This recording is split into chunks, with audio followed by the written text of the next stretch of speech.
نسأل الله سبحانه وتعالى أن يوفق كل القبيلة في جمع شملها. والآن العمدة حسن العقبة سليل الحوت عن قبيلة الحوين الفشلة، تفضل مشكورا. الله أكبر الله أكبر. بسم الله الرحمن الرحيم، والصلاة والسلام على رسول الله الأمين. الإخوة الحضور، نظار وعمد ومشايخ وقبائل مختلفة، السلام عليكم ورحمة الله تعالى وبركاته.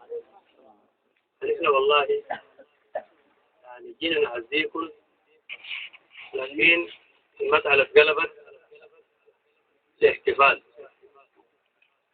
ونحن والله سعيدين بمشاهدتنا لكم. وأنا والله يا جماعة من نهجكم اللحوين محلية الفشقة غريب الشريف أتطلع على الشريف الحدودي في السودان.